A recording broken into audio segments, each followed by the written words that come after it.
విషయాన్ని మనం పరిశీలన చేద్దాం. దేవుని యొక్క వాక్యము నిర్గమకాండము 1వ అధ్యాయము. నిర్గమకాండము 1వ అధ్యాయము మనం చూసినట్లయితే అక్కడ ఒక విషయాన్ని మనం చూడగలుగుతాం. నిర్గమకాండము 1వ అధ్యాయము 17వ వచనం. అయితే ఆ మంత్రసానులు దేవునికి భయపడి ఐగుప్తు రాజు తమకు ఆజ్ఞాపించినట్లు చేయక, దేవునికి స్తోత్రం కలుగును గాక. నిర్గమకాండము 1వ అధ్యాయము 17వ వచనం మనం చూసినట్లయితే అక్కడ ఒక విషయం మనకు అనిపిస్తుంది. అదేంటంటే, అయితే ఆ మంత్రసానులు దేవునికి భయపడి. మంత్రసానులు ఎవరికి భయపడ్డారట? దేవునికి భయపడ్డారు. ఇక్కడ జరిగిన స్టోరీ అంతా కూడా మనకు తెలుసు. నిర్గమకాండాన్ని మనం పరిశీలన చేస్తున్నప్పుడు నిర్గమకాండము అంటే దీని గురించి మనం స్టడీ చేస్తున్నప్పుడు నిర్గమం అంటే సాగిపోవడం. ఈ యొక్క నిర్గమకాండం అంతా కూడా మనం ఏం చూస్తామంటే, ఇశ్రాయేలీలు ఒక ప్రాంతం నుంచి ఇంకొక ప్రాంతానికి ప్రయాణమే వెళ్ళాలని మనం చూస్తాం. ఒక ప్రాంతము అంటే ఐగుప్తు దేశం నుండి కనాను దేశానికి చేసే ప్రయాణం అంతా కూడా ఈ యొక్క బుక్లో మనం చూస్తాం. ఇశ్రాయేలీలు ఐగుప్తు దేశానికి యాకోబు టైంలో కొనుపోబడ్డారు. ఐగుప్తుకు యాకోబు టైంలో కొనుపోబడ్డారు. యాకోబు కుమారుడైనటువంటి యోసేపు బాల్య దినంలో అనగా యవ్వన కాలంలో ఉన్నప్పుడు, ఆ యొక్క యవ్వన కాలంలో తన సహోదరుల కంటే ఎక్కువగా ప్రేమించబడుతున్నప్పుడు, తన తండ్రి చేత ఎక్కువగా ప్రేమించబడుతున్నప్పుడు, ఈ యొక్క యాకోబు యొక్క మిగిలిన కుమారులు ఏం చేశారంటే యోసేపుని చంపడానికి ప్లాన్ చేసినట్లుగా మనం చూస్తాం. ఈ యొక్క కథ అంతా కూడా మనకు తెలుసు.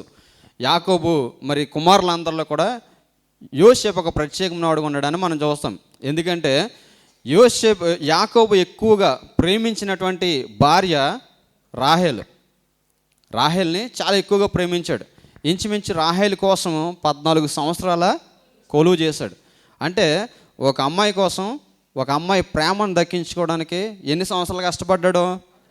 14 సంవత్సరాలు కష్టపడ్డాడు. నేను చెప్తుంటాను, అబ్బాయి ఒక ఎత్తు అయితే అమ్మాయి ఇంకొక ఎత్తు. వీడి కోసం వెయిట్ చేసేది ఏంట్లే అని అనుకోలేదట రాహేల్. ఏం చేసింది? యాకోబు కోసం కనిపెట్టుకుని ఉంది. వివాహం చేసుకున్న తర్వాత వెంటనే వారిద్దరికి కూడా మరలా ఈ యొక్క గర్భఫలము దేవుడు అనుగ్రహించలేదు. చాలా లేటుగా పుట్టాడు. చాలా లేటుగా పుట్టినటువంటి కుమారుడు కనుక, అది కూడా వృద్ధాప్యం మందు మరి చాలామంది తర్వాత పుట్టిన కుమారుడు కనుక యాకోబు చాలా ఎక్కువగా ప్రేమించేవాడు. ఎవరిని? యోసేపుని. యాకోబు అందరికీ కూడా నార్మల్ డ్రెస్ కొంటే యోసేపుకు షూట్ కొనేవాడు. అందరికీ కూడా ఆర్డినరీ టీషర్ట్స్ కొంటే యోసేపుకి ఏం కొనేవాడు? షూట్ కొనేవాడు. టీషర్ట్లో క్యాజువల్గా కనబడతాం, షూట్లో కొంచెం ప్రత్యేకంగా కనబడతాం. ఒక విచిత్రమైన అంగి యోసేపుకు కొనేవాడు. ఆ విచిత్రమైన అంగిని బట్టి మిగిలిన సహోదరులందరూ కూడా ఏమనుకున్నారు? వీడు మనందరికంటే ఎక్కువగా ప్రేమించబడుతున్నాడు. పైగా యాకోబు కుమారులందరిలో కూడా యోసేపుకు దేవుడు ఇచ్చినటువంటి గొప్ప భాగ్యం ఏంటంటే, కళలు వివరించే గొప్ప భాగ్యాన్ని దేవుడు అనుగ్రహింపజేశాడు. ఒకరోజు పడుకుంటే ఒక కళ వచ్చింది. పాపం యోసేపు సచ్ ఇన్నోసెంట్గా అనమాట. అంటే ఏమీ తెలియదు, కల్మషం లేనటువంటి వ్యక్తి. ఒకసారి కళ వచ్చింది. ఆ కళ అంటాడనమాట, ఒక కళ వచ్చింది, ఆ కళలో 12 వెన్నులు ఉన్నాయి.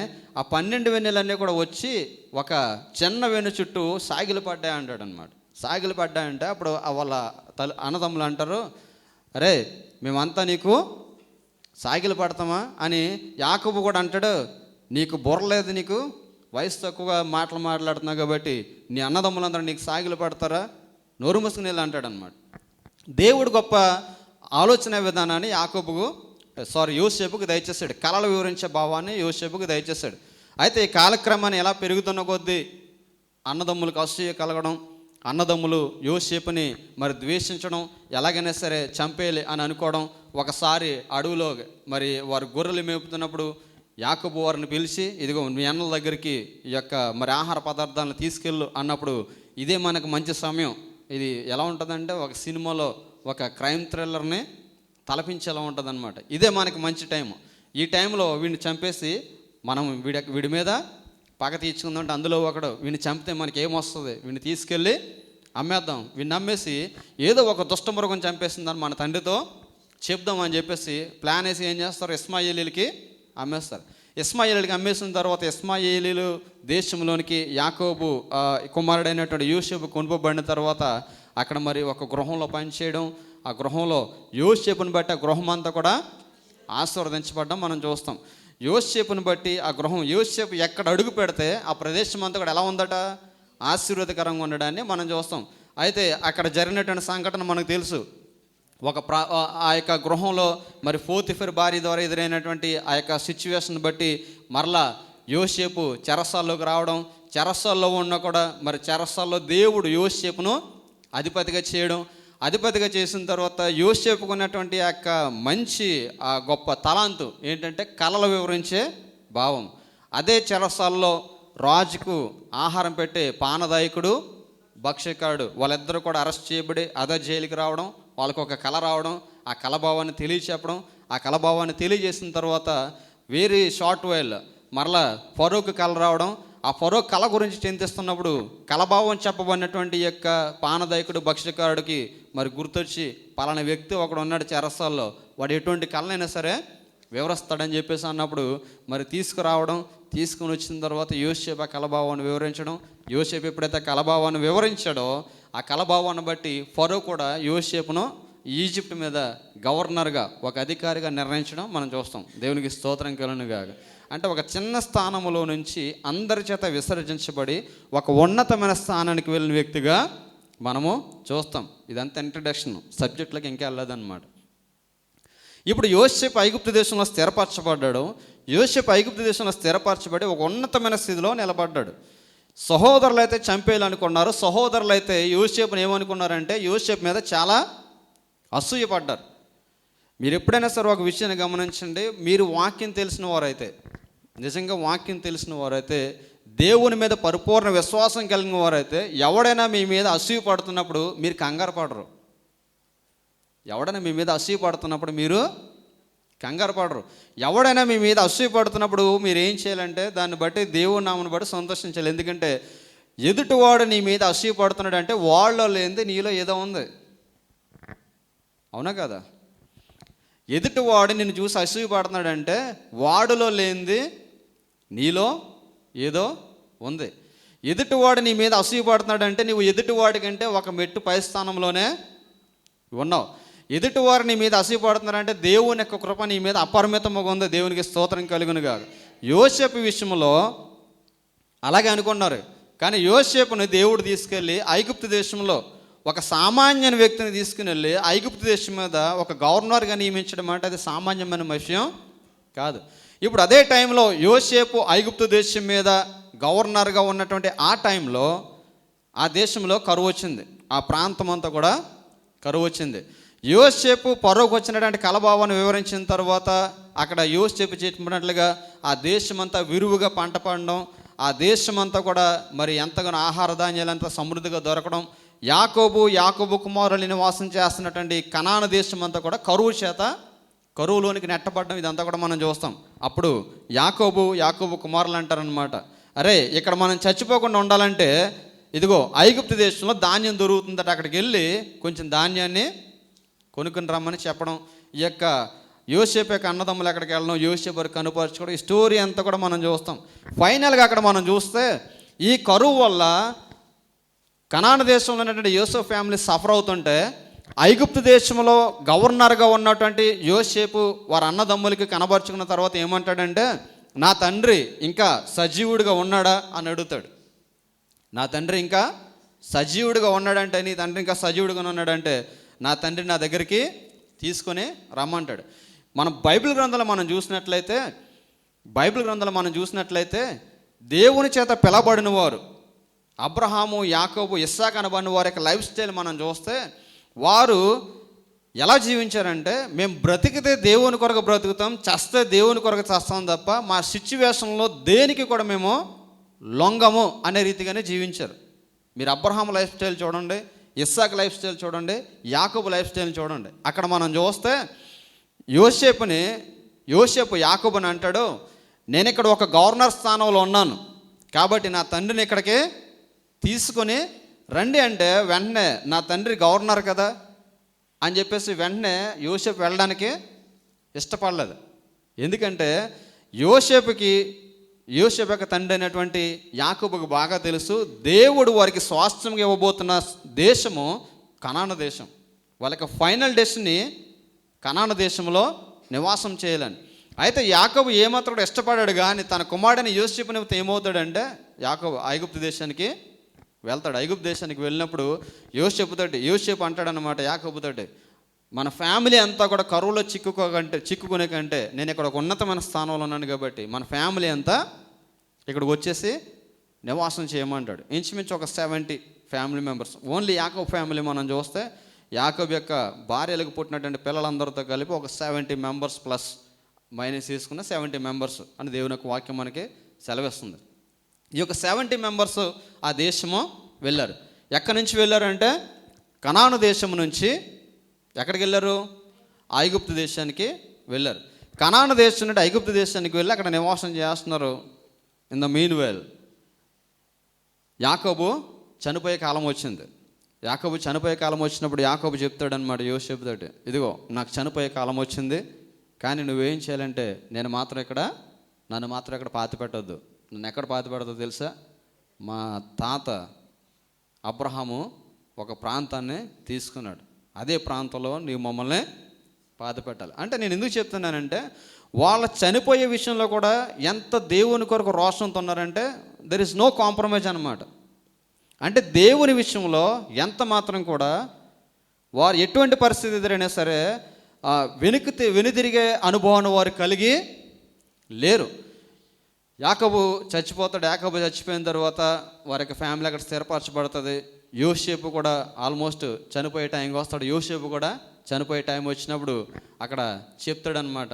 అక్కడ ఉన్నటువంటి కొంతమంది జనాంగానికి చెప్తే ఏమంటాడు తెలుసా? నేను చచ్చిపోయిన తర్వాత మీరేం చేస్తారంటే మరలా మీరు ఐగుప్తు దేశం నుంచి కనాను దేశానికి వెళ్ళిపోతారు. ఎందుకంటే మీరు ఇక్కడ నివాసం చేయడానికి వచ్చారు, కానీ దేవుడు మనకు వాగ్దానం చేసిన దేశము కనాను దేశం.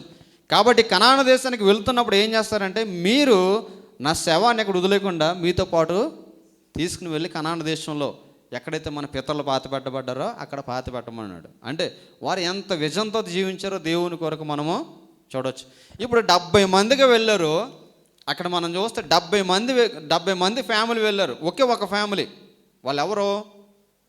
యాకోబు ఫ్యామిలీ. యాకోబు ఫ్యామిలీని ఇశ్రాయేల్ అన్నారు. ఎందుకంటే దేవుడు యాకోబును ఇశ్రాయేల్గా మార్చాడు కాబట్టి.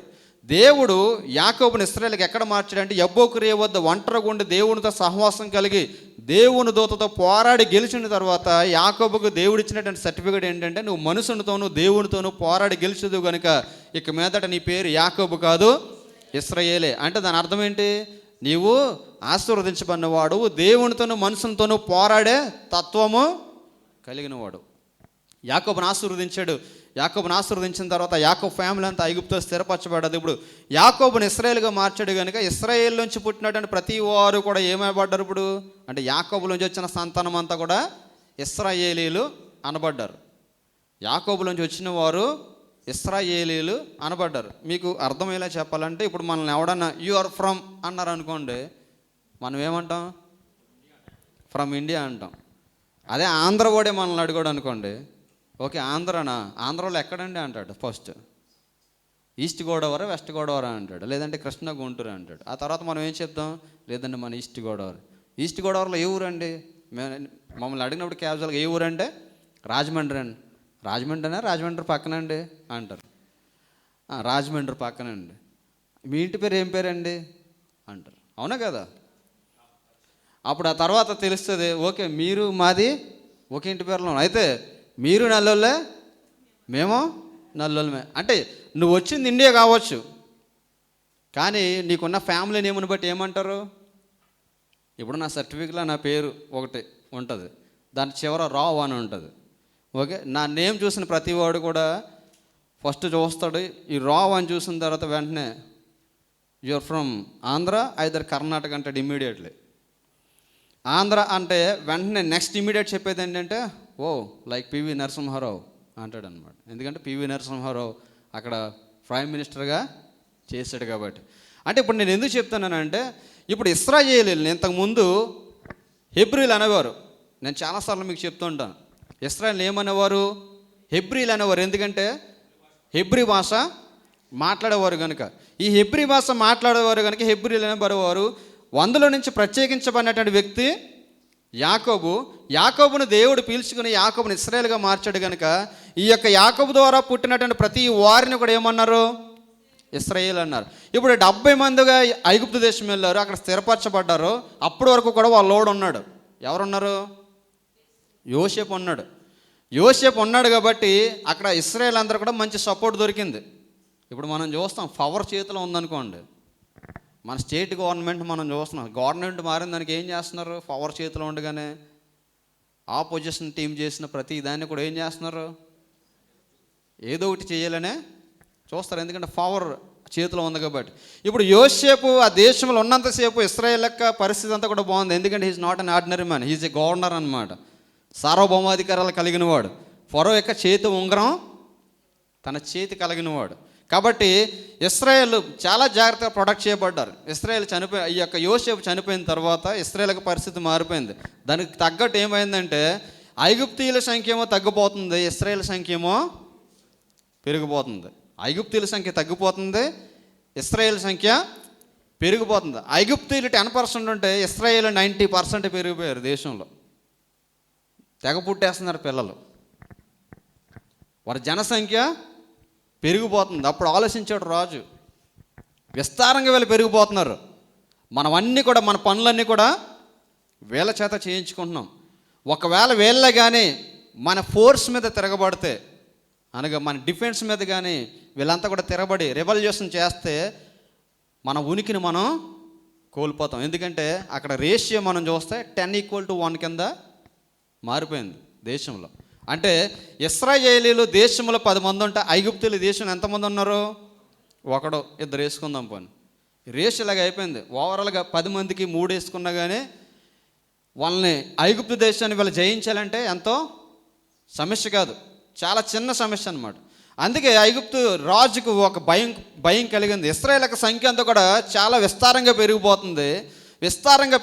వీళ్ళు మన మీద యుద్ధం చేసినా చాలా సులభంగా జయిస్తారు. కాబట్టి ఈ యొక్క పరిస్థితిని మనం అదుపు చేయాలని చెప్పేసి ఆలోచిస్తున్నాడు. అతనిలో పుట్టిన ఆలోచన ఒకటే, వీళ్ళని ఏం చేయాలంటే దేశంలో సంఖ్య విపరీతంగా పెరిగిపోతుంది కనుక ముందుగా ఈ దేశంలో వారి యొక్క జనసంఖ్యను మనం అరికట్టాలంటే ఏం చేయాలని చెప్పేసి అక్కడ క్యాబినెట్ మీటింగ్ పెట్టినప్పుడు అక్కడ ఉన్నటువంటి మెడికేటెడ్ డిపార్ట్మెంట్ అంతా కూడా పిలిచాడు అనమాట. మెడికేటెడ్ డిపార్ట్మెంట్ అంతా కూడా పిలిచినప్పుడు అక్కడ వారు చెప్పింది ఏంటంటే ఇశ్రాయేల్ జనసంఖ్య పెరిగిపోవడానికి కారణం వాళ్ళు చాలామంది మగ సంతానం ఉన్నారు. సో అది గాను మనం కట్ చేయగలిగితే ఈ దేశం మీద వారి యొక్క జనసంఖ్య పెరగకుండా మనం అడ్డుకోగలుగుతాం. అంటే అందులో 2 కీ మెంబర్స్ ఆ మెడికల్ డిపార్ట్మెంట్ అంతటి మీద కూడా ఆధిపత్యం కలిగిన వారిద్దరు స్త్రీలను మనం చూసినట్లయితే వారిద్దరు కూడా సిప్రా, పూయ. అక్కడ మనం చూసినట్లయితే చూడండి 15వ వచనం మనం చూసినట్లయితే, మరియు ఐగుప్తు రాజు సిప్రా, పూయ అను హెబ్రీయుల మంత్రసానులతో మాట్లాడి, మీరు హెబ్రీయులకు మంత్రసాని పని చేయొచ్చు, వారిని కాన్పు పీటల మీద చూసినప్పుడు మగవారైన ఎడల వారిని చంపుడి, ఆడదైన ఎడల దానిని బ్రతకనీయుడి. ఏమని ఆజ్ఞ జారీ చేశాడు అక్కడ ఐగుప్తు రాజు? మగాళ్ళనైతే చంపేమన్నాడు, ఆడవాళ్ళనైతే బ్రతకనమన్నాడు. అక్కడ బ్రతకమన్నప్పుడు ఇది ఎవరు ఆజ్ఞ జారీ చేశారు?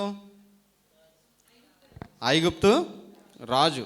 ఇప్పుడు రాజు ఆజ్ఞ జారీ చేశాడు ఎవరికి?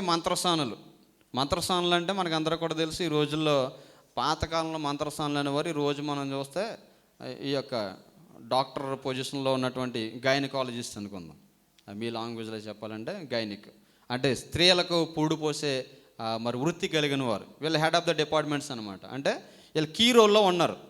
ఇప్పుడు వాళ్ళిద్దరికీ పిలిచి ఒక ఆజ్ఞ జారీ చేశాడు. ఏం చేస్తారో తెలీదు, ఇదిగో మీరు చేయాల్సింది ఏంటంటే మీరు వెళ్ళి హెబ్రీలైనటువంటి వారి యొక్క మగపిల్లలు ఎవరు పుట్టిన వాళ్ళని మీరు చంపేయండి అని చెప్పేసి అన్నాడు. అక్కడ మనం చూసినట్లయితే క్రింద మనం చూస్తే 16వ వచనం మనం చూసినట్లయితే మరలా, మీరు హెబ్రీ స్త్రీలకు మంత్రసాని పని చేయొచ్చు, వారిని కాన్పు పీటల మీద చూసినప్పుడు మగవాడైన ఎడల వారిని చంపుడి, ఆడదైన ఎడల దానిని బ్రతకనీయుడని వారితో చెప్పను.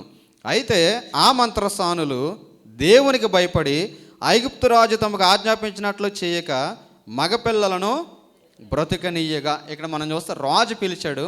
రాజు పిలిచి రాజు చెప్తున్న మాట ఏంటంటే, మీరు ఐగుప్తు స్త్రీలైన మగపిల్లలందరినీ కూడా మీరు చంపండి. వాడు మగపిల్లాడైతే మీరు ఇమ్మీడియట్గా చంపేయండి, ఆడపిల్ల అయితే బ్రతకనివ్వండి.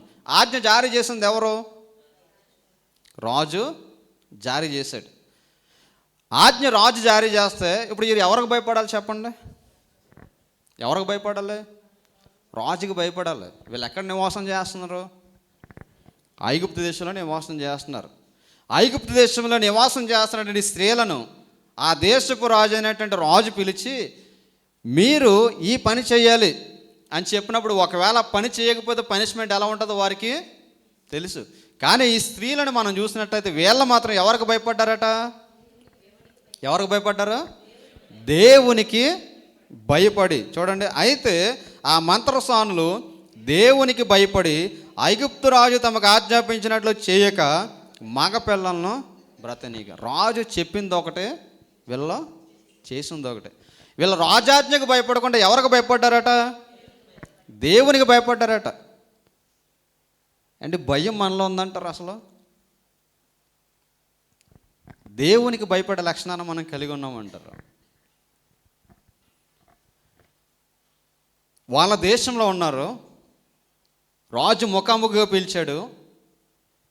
మీరు కానీ పని చేయకపోతే, రాజు చెప్పిన పని చేయకపోతే, ఫర్ ఎగ్జాంపుల్ ఇప్పుడు మనం కంపెనీస్లో పనిచేస్తున్నాం, ఈ దేశ ఆధిపత్యంలో మనం పనిచేస్తున్నాం. ఇది కానీ నువ్వు చేయకపోతే అన్నాడు అనుకోండి, ఇన్ బిట్వీన్ ఆ చేయకపోతే అన్న టైంలో ఒక సండే కానీ వచ్చిందనుకో, మనకేమనిపిస్తుంది? సండే మాట దేవుడు ఎరుగు, ముందు మనం ఏం చేయాలి? పని చేయాలి. ఒకవేళ పని చేయకపోతే ఇమ్మీడియట్ ఏం చేస్తారు? మనల్ని టెర్మినేట్ చేస్తారని. నువ్వు ఎవరికి భయపడతావు? ఫస్ట్ ఫ్యాక్ట్ చెప్తాం, ఫ్యాక్ట్ మాట్లాడుకుంది. ఇది ఎక్కడ కూడా కాదు, మనకు మనమే ఉన్నాం కాబట్టి మనం మాట్లాడుకుంటే ఫస్ట్ ఎవరికి భయపడతాం? ఎవరికి భయపడతాం? ఇచ్చిన బాస్కి మనం భయపడతాం. ఇప్పుడు ఈ ఇద్దరు స్త్రీలను పిలిచి, సెప్రాయిపోయిల్ని పిలిచి, మగపిల్లల్ని మీరు బ్రతకనిచ్చారంటే జాగ్రత్త, మగపిల్లలు చచ్చిపోవాలని చెప్తే వీళ్ళేం చేశారట? రాజుకి భయపడకుండా ఎవరికి భయపడ్డారు?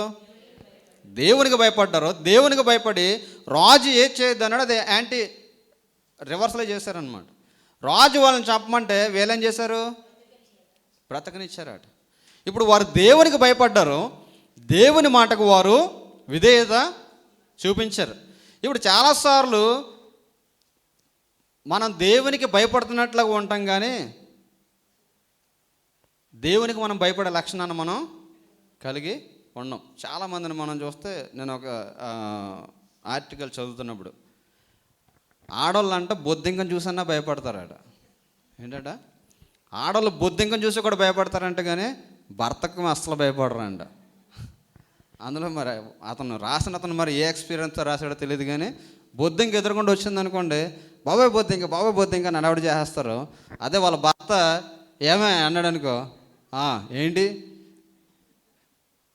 మీరు మంచోళ్ళు, మీరు కాదు, కొంతమంది బయట ఆడవాళ్ళు, మీరు చాలా సాత్వికులు, అందరూ చాలా ఇన్నోసెంట్గా ఉంటారు. నేను బయట వాళ్ళ కోసం మాట్లాడుతున్నాను, అతను కూడా బయట వాళ్ళ కోసం రాశాడు.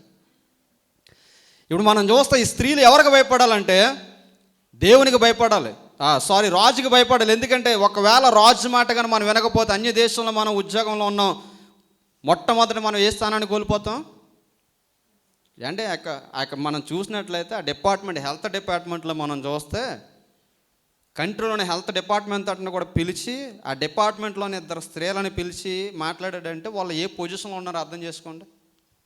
వాళ్ళు ఏ పొజిషన్లో ఉంటే రాజు వాళ్ళతో మాట్లాడతాడు, ఏ పొజిషన్లో ఉంటే ఆజ్ఞ రాజు జారీ చేస్తాడు. ఈ పొజిషన్లో ఉన్న వారు అటువంటి పొజిషన్ కోల్పోవాలని అనుకుంటారా?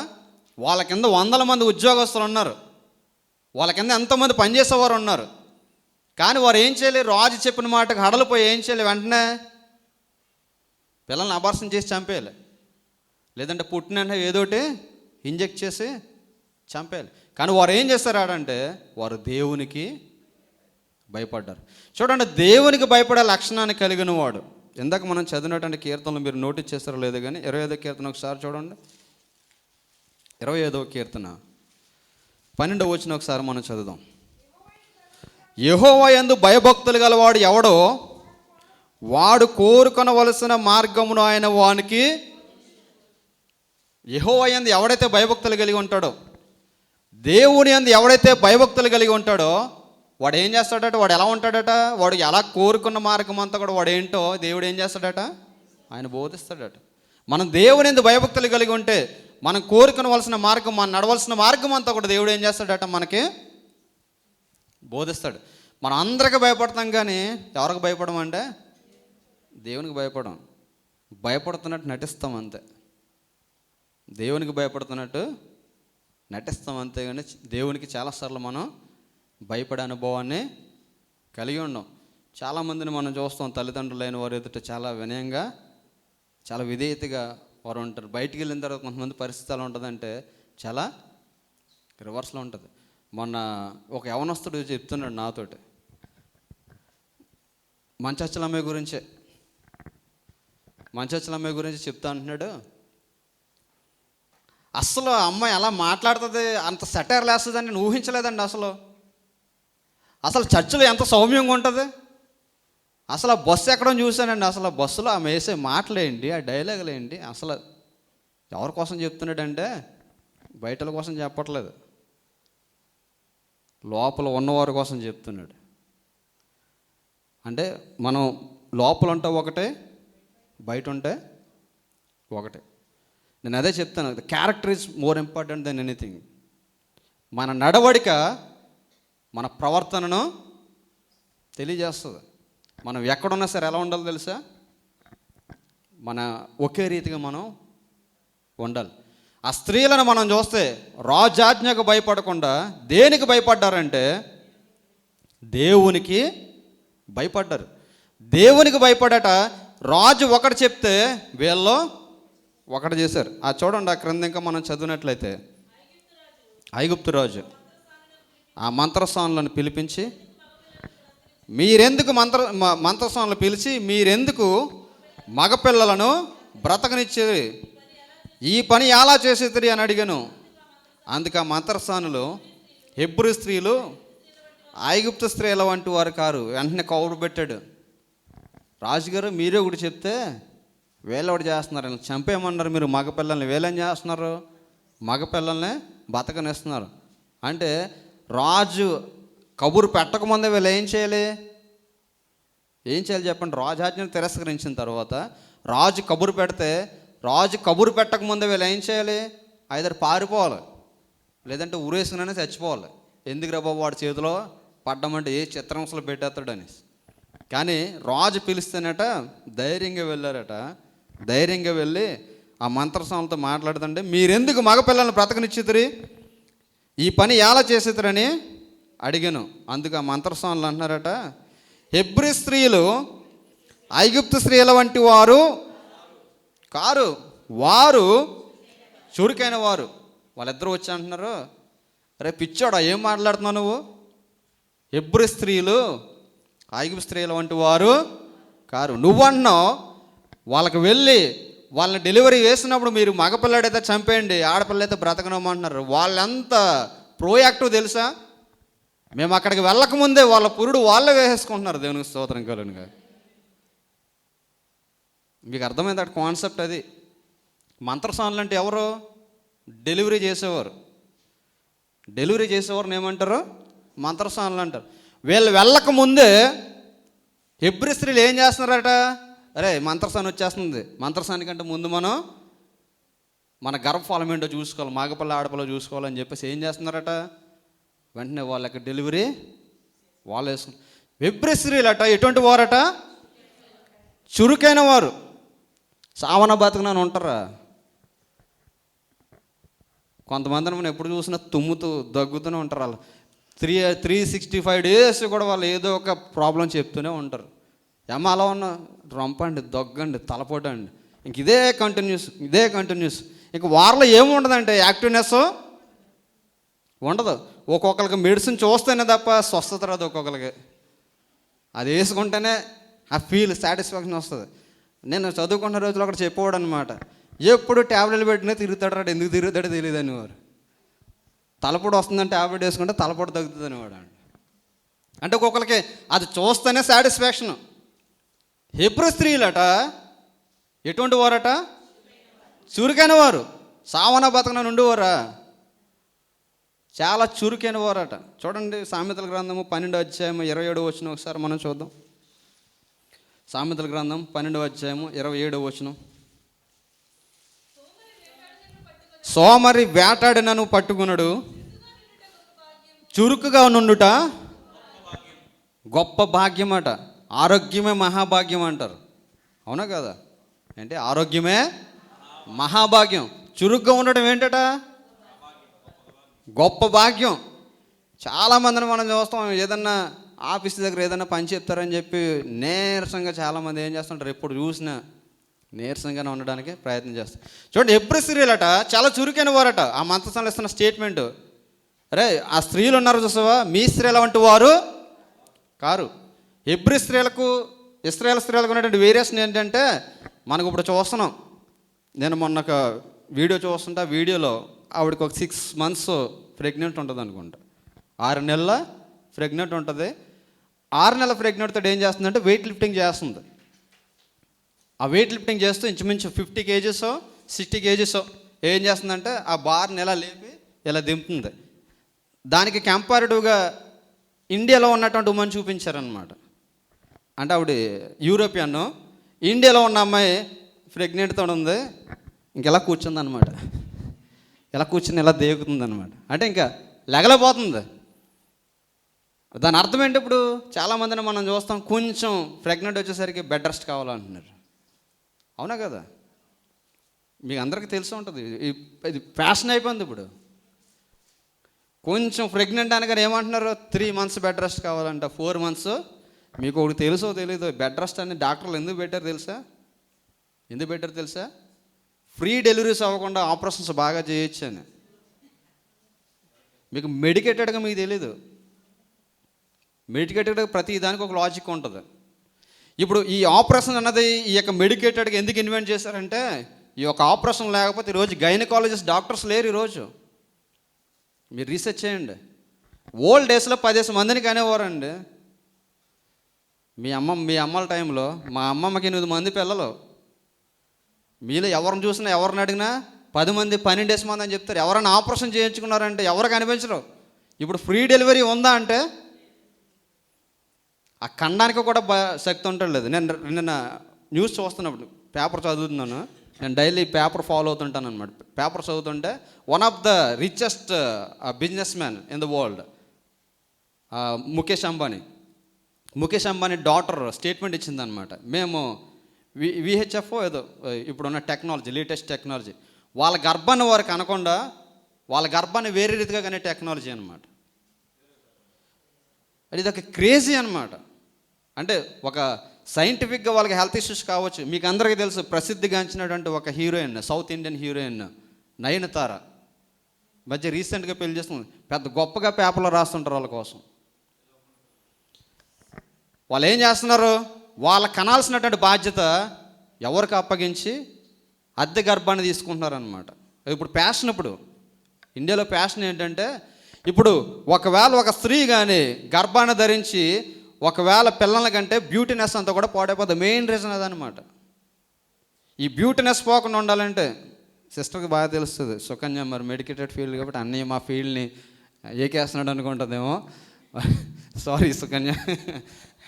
ఏది ఏమైనాడు మనం చూసినట్లయితే ఇక్కడ ఇస్తున్నటువంటి స్టేట్మెంట్ ఏంటంటే, హెబ్రీ స్త్రీలట ఎటువంటి వారట?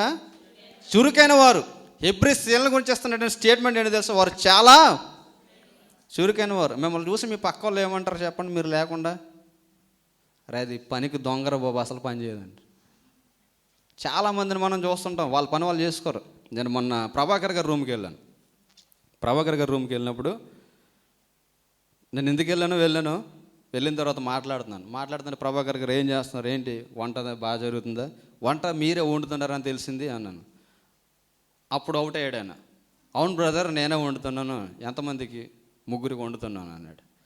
మరి వాళ్ళైనా హెల్ప్ చేస్తున్నారంటే లేదు బ్రదర్, ఒకసారి చాలా బాధగా ఉందా అన్నాడు.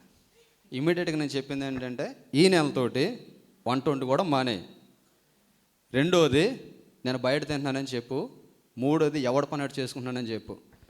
నేను 15-16 నెలలను 17వ తారీఖున ఫోన్ చేశాను. మాట్లాడారా వాళ్ళతోటి? మాట్లాడలేదు. నన్ను మాట్లాడమంటావు డైరెక్ట్గా అన్నాను. వద్దు బ్రదర్, నేను మాట్లాడతాను అన్నాడు.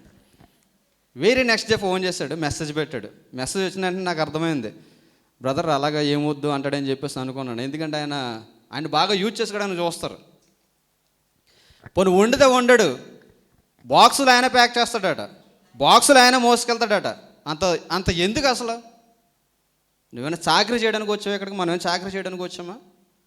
దేశం విడిచిపెట్టి అక్కడికి వచ్చినాడు వాడు కడుక్కోకుండా ఉండడానికి వచ్చాడు ఎవడన్నా? పనులు అలా ఉంటాడా? ముగ్గురికి వండి పెట్టడమే కాకుండా, నేను వెళ్ళాను, చూశాను, కావాలని వెళ్ళాను. నేను ఆ రోజు నాకు తెలిసింది కావాలని వెళ్ళాను. అసలు పొజిషన్ చూద్దామని చూస్తే ఒక్కొక్కడు ఒక్కొక్క పొజిషన్లో ఉన్నాడు. అప్పుడు అన్నాను అనమాట, ఇమీడియట్గా నువ్వు మానేసి నెక్స్ట్ మంత్ నుంచి నేను బయట భోజనం చేస్తానని చెప్పు. తెలుగు మెసేజ్ నేను మాట్లాడతాను, నీకు తెలియకపోతే సఫర్ మాత్రం ఎంత మాత్రం అవ్వదని చెప్పినప్పుడు నెక్స్ట్ డే ఫోన్ మెసేజ్ పెట్టాడు ఆయన, నాకు వాయిస్ మెసేజ్. ఏమన్నాడంటే, నేను ముగ్గురికి చెప్పాను బ్రదర్, ఎలాగైతే కుదరదని. వాళ్ళు చాలా ఇసుకేసుకుని వారికి అలా చాలా ఫీల్ అయిపోతున్నారట. ఏమని? వాడు పనివాడు అంటే ఇప్పుడు ఆయన చెప్తున్నాడు, ఇప్పుడు ఎవడు పని వాడు చేసుకున్నాడు బ్రదర్ అంటున్నాడు. అంటే ఇంతకుముందు ఏమైంది? అన్నీ వచ్చు, కానీ దాన్ని ఏమంటారు? బద్ధకం అన్నవాడు, సోమరిపోతాను. చూడండి, మనం చూస్తాం, డ్యూటీ నుంచి వచ్చిన వెంటనే మనం పని మీద మనం కాన్సన్ట్రేషన్ చేయకుండా మొబైల్తో పట్టుకుని కూర్చున్నాం అనుకోండి, ఏమవుతుంది? పని చేయాలని రాదు. కొంతమందికి ఒక ఆప్షన్ ఉంటుంది, శుభ్రంగా లైన్ చేత చేంజ్ చేస్తారు, వాళ్ళ కోసం నేను మాట్లాడట్లేదు. భర్తల చేత చేయించి భార్యలు కూర్చున్న వాళ్ళ కోసం నేను మాట్లాడట్లేదు. గుణవతులు ఉంటారు చాలామంది. భర్తతో పాటు కష్టపడుతున్నా కానీ భర్తకు కావాల్సినవి అందిస్తారు. దేవునికి స్తోత్రం కలండి. వాళ్ళని అంటది బైబిల్ ఏమని? గుణవతి. అందుకే అంటది వాళ్ళు చాలా అరుదుగా దొరుకుతారట మీలాంటి వాళ్ళు. దేవునికి స్తోత్రం కలును కానీ, మిమ్మల్ని కాదు, మీరు గుణవంతులు అంటున్నాను. గుణవంతురాలని భార్య దొరుకుట అరుదట్టేది ముత్యము కంటే. ఈ గుణవత ఏం చేస్తుందట? నీతో పాటు నేను కష్టపడలేదా? నేను కొండలు తోముతున్నాను కదా, నువ్వు వంట చేయి అందట. అలసిపోయి వచ్చారు కదండి, కూర్చొని నేను వండుతాను అంటదట. దేవునికి స్తోత్రం కలునుగా. ఇక్కడ మనం చూస్తే ఐగుప్తు స్త్రీలు, ఇశ్రాయేల్ స్త్రీలు కంపారిజన్ మనం చూస్తే ఇశ్రాయేల్ గురించి ఇస్తున్నటువంటి స్టేట్మెంట్ ఏంటడా? వారు చురుకైన వారు. ఏంటమ్మా పిల్ల ఇప్పుడు చూసిన అలా ఉంటుంది ఏంటి అన్నట్టు ఉండరట. అరే పిల్ల ఏం తింటుందిరా బాబు, అసలు అంత ఎనర్జీ ఎక్కడదే? కొంతమంది పెళ్ళిళ్ళలో చూస్తుంటారు, ఒక అమ్మాయి కోసం చెప్తున్నారు.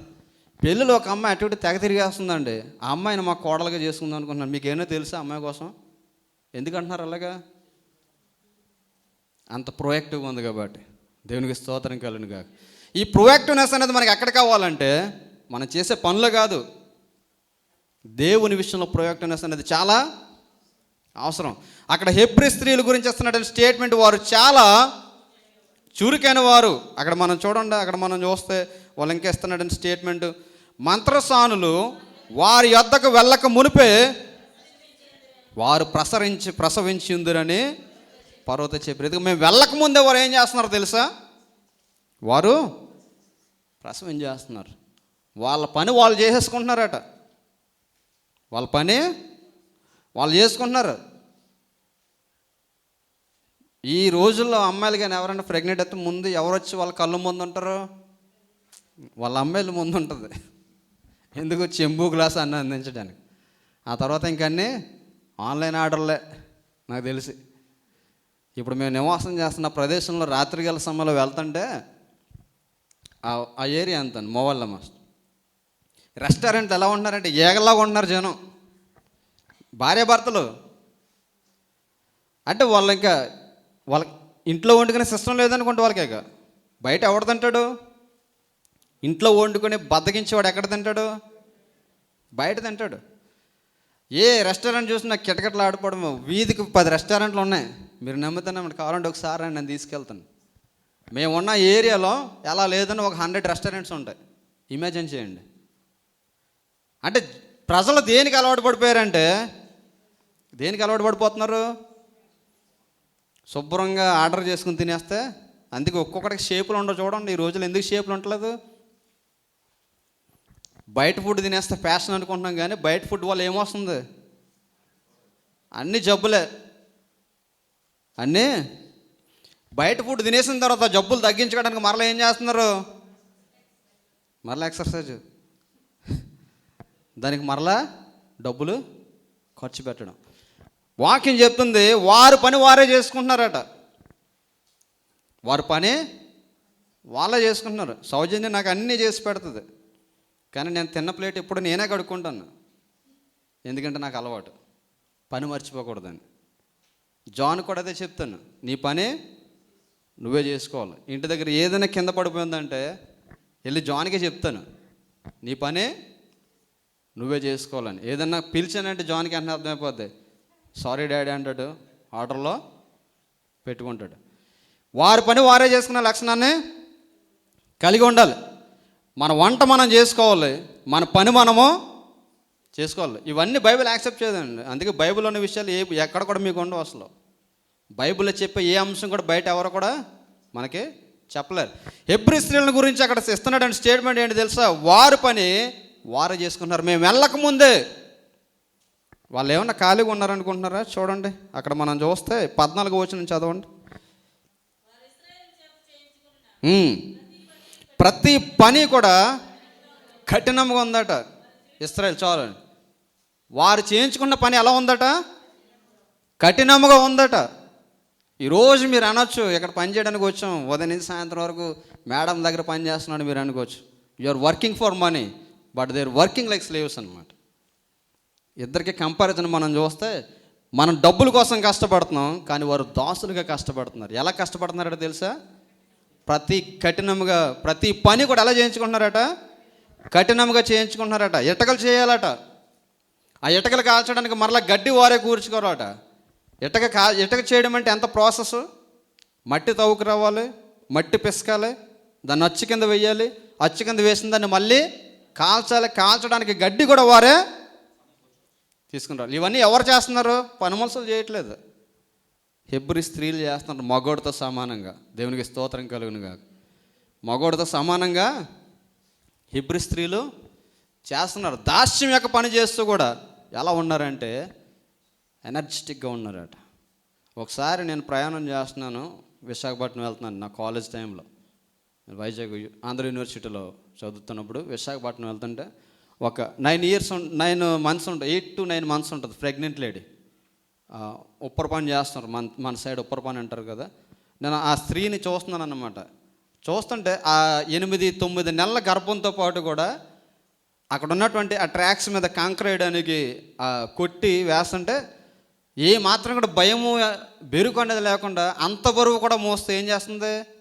ఆ మగవాళ్ళతో పాటు సమానంగా కష్టపడుతుంది. అప్పుడు నాకు అనిపించింది, వీళ్ళెంత కష్టపడుతుంది దాన్ని ఏమాత్రం కూడా పట్టించుకోవట్లేదు. అదే ఒక ఆర్డినరీ మ్యాన్ చూస్తే ఈ రోజున మనం చూస్తున్నాం పేపర్లో సిగ్గు అనేది ఉండలేదు రాయడానికి పేపర్లో.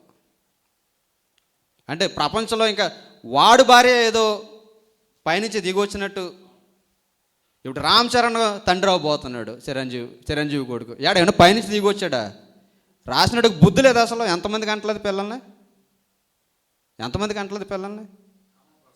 రామ్ చరణ్ భార్య ప్రెగ్నెంట్ అయింది, కోహ్లీ భార్య ప్రెగ్నెంట్ అయింది. వాళ్ళెక్కడ పైనుంచి ఏదో దిగి వచ్చినట్టు ఈ పనికిమాల న్యూస్కి మళ్ళీ ఈ పనికిమాల న్యూస్ ఛానల్ అన్ని రాయడు. అంటే బుద్ధి జ్ఞానం కామన్ సెన్స్ అనేది. ఇప్పుడు అటువంటి స్త్రీలను మనం చూస్తే 9 నెలల ప్రెగ్నెంట్ తోటి అంత కష్టపడుతుందంటే ఎవరిని మనం అప్రిషియేట్ చేయాలండి? సేమ్ అదే వేళ కష్టపడుతున్నారట వాళ్ళు. ఎవరో హీబ్రూ ఉమెన్స్ మగోడితో సమానంగా కష్టపడుతున్నారట. మగోడితో సమానంగా కష్టపడమే కాకుండా ఎవరికి భయపడుతున్నారంటే దేవుని భయపడుతున్నారు. మంత్రస్థానంలో అంటున్నారు, వారు ఐగుప్తు స్త్రీల వంటి వారు కారు, వారు బహు చురుకైన వారు. ఇప్పటి వరకు మిమ్మల్ని చూసి ఎవరైతే స్టేట్మెంట్ ఇచ్చారో తెలియదు, కానీ రేపటి నుంచి మిమ్మల్ని చూసిన వారు అందరూ చురుకైన వారు అందరూ కాక. ఆమేన్. ప్రార్థన రమ్మంటే నీరసం, వాక్యం చదవమంటే నీరసం, మోకరించమంటే నీరసం. ఈ యొక్క నీరసం అంతా కూడా తొలగిపోవునుగాక. చురుకుతనంగా మనం ఉండాలి. చురుకుతనం ఎలా ఉంది? గొప్ప భాగ్యం. నేను రాత్రి ఎన్ని గంటలు పడుకున్నాను తెలుసా? నేను వాక్యం చదువుకుంటున్నాను. ఈ అమ్మాయి ఎప్పుడు నన్ను కనిపెట్టుకుని చూస్తుంటుంది. నేను వాక్యం చదువుకుంటున్నాను, వాక్యం స్టడీ చేస్తున్నాను. రెండైపోయింది, ఇంకా పడుకోలేదా? పడుకోవా అంటుంది. నువ్వు రిలాక్స్గా పడుకో, నేను వాక్యం చదువుకుంటున్నాను, ఇంకో గంట పట్టొచ్చు, 2 గంటలు పట్టొచ్చు, నా కోసం టెన్షన్ ఫీల్ అవ్వకని చెప్పేసాను. నేను మార్నింగ్ లేసాను, 5:30 లేసాను, ఇవన్నీ సెటప్ చేసుకున్నాను, మళ్ళీ ఇక్కడికి వచ్చాను, తిరిగాను. నాలో ఏమైనా అలసట కనబడుతుందా మీకు? God bless me. Amen.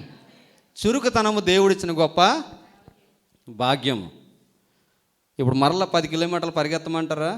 I'm ready to run అనమాట. ఇది ఎక్కడి నుంచి వచ్చింది ఎనర్జీ అంటే, this is not from mind, this is given by God. దేవుల్లో మనం చురుకుతనంలో ఉన్నప్పుడు అన్నీ ఆటోమేటిక్గా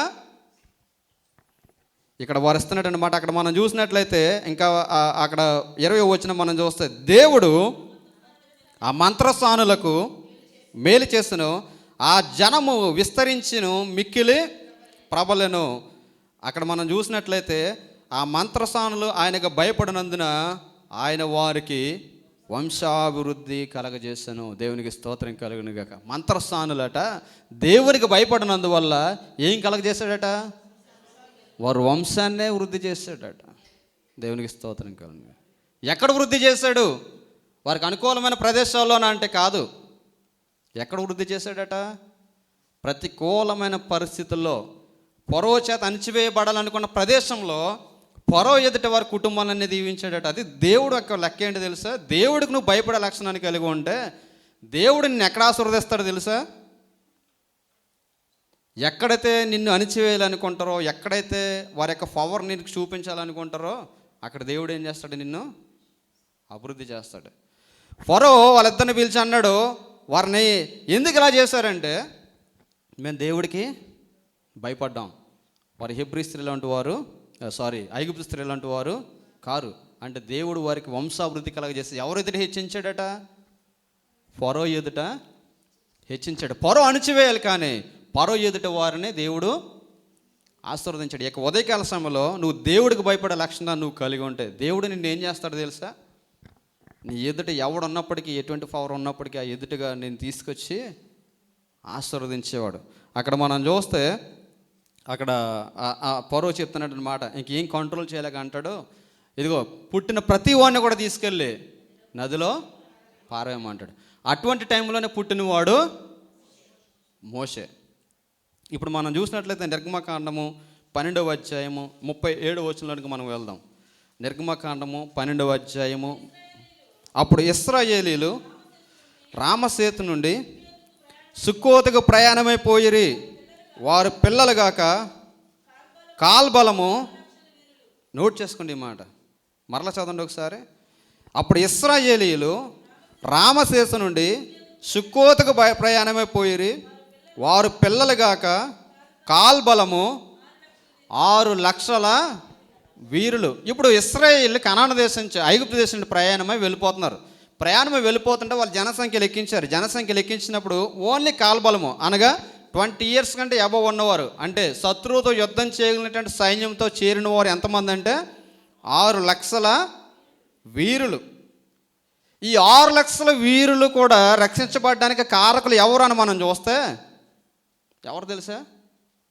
2, సిప్రా, పూయ. దేవునికి స్తోత్రం కలుగునుగా.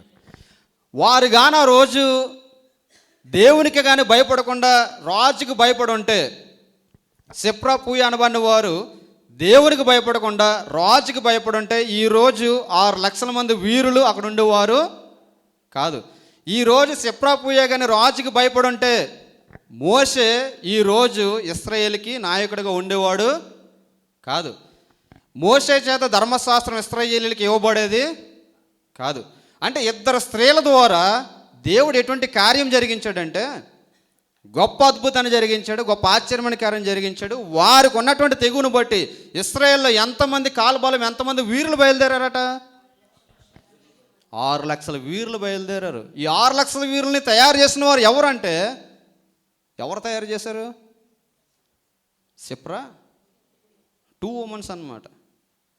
ఇద్దరు స్త్రీలు ఇశ్రాయేలుకి సర్వ సైన్యాన్ని చేయగలిగారు. నేను చెప్తుంటాను, ఇటువంటి టైంలో పుట్టినటువంటి మోసేని ప్రొటెక్ట్ చేయడానికి తన తల్లి అయినటువంటి యొకెబెదు ఎంత ప్రార్థన చేసి ఉంటుందో, ఎంత కన్నీరు కార్చుంటుందో, ఎంత దేవుని సన్నిధానంలో రోధించి ఉంటుందో. చూడండి, అక్కడ రాజు అన్నాడు, ఇదిగో పుట్టిన ప్రతి మగపిల్లను కూడా తీసుకెళ్ళి నైల్ నదిలో పాడేయమంటే, ఒకసారి మీరు ఇమాజిన్ చేయండి, 3 నెలలు ఉన్నవాడిని ఏడు పెనపడకుండా, బయటికి ఏడు పెనపడకుండా ఏం చేయాలి?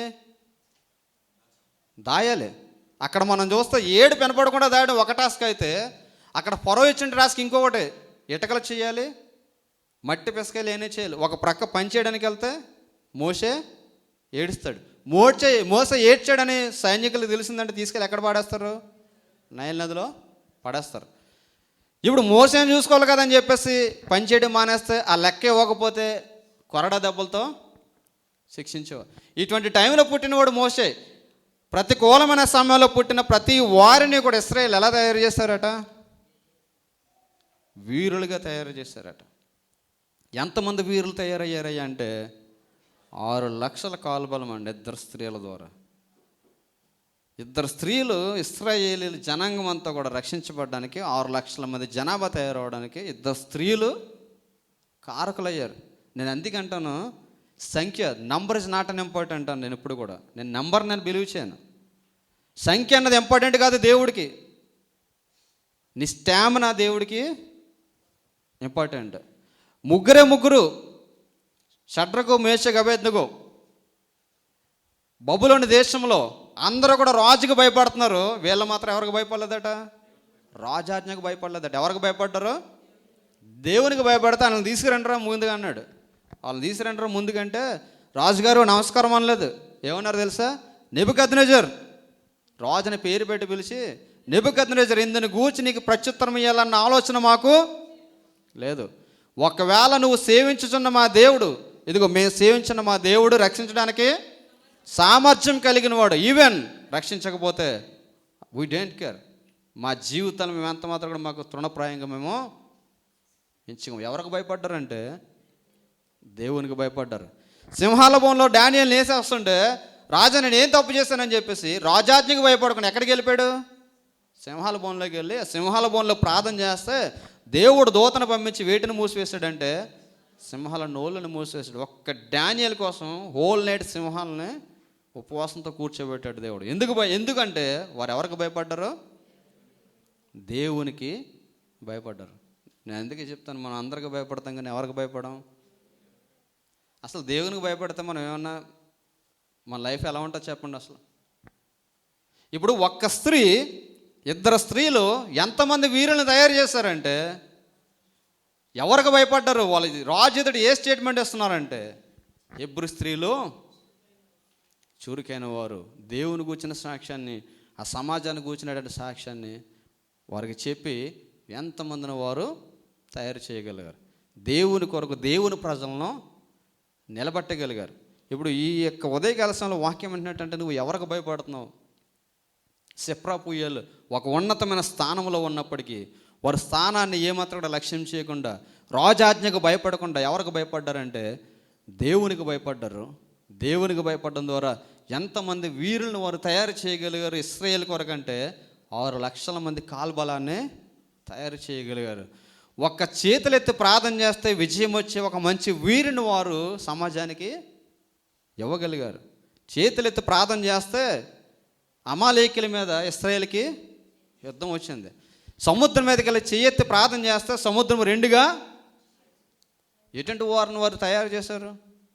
నువ్వు సమాజానికి ఎటువంటి వారిని ఇస్తున్నావు? నీ యొక్క సాక్ష్యం ద్వారా దేవుని యొక్క మందిరానికి, దేవుని యొక్క సంఘానికి, దేవుని యొక్క సమాజానికి ఎటువంటి వారిని నువ్వు తీసుకొని రాగలుగుతున్నావు? నీ తోటి వారిని నువ్వు తీసుకొని రాగలుగుతున్నావా?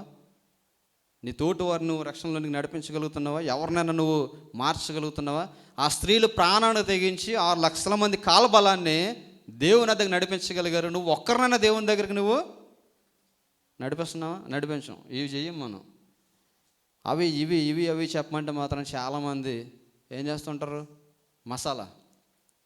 ఈ మసాలాలు చెప్పమంటే మసాలాలు చెప్తారు తప్ప దేవుని సంబంధమైన మాటలు చెప్పి దేవుని మందిరానికి తీసుకొచ్చే అనుభవాన్ని ఎవరన్నా కలిగి ఉన్నారంటే చాలామంది కలిగి లేరు. ఆ కలిగి ఉంటే మన చైర్స్ ఎందుకు ఖాళీగా ఉంటాయి? చైర్స్ కూడా ఖాళీగా ఉండవు. మనం దేవునికి భయపడితే చర్చ్ మానేయాలని అనిపించదు. మన దేవునికి భయపడితే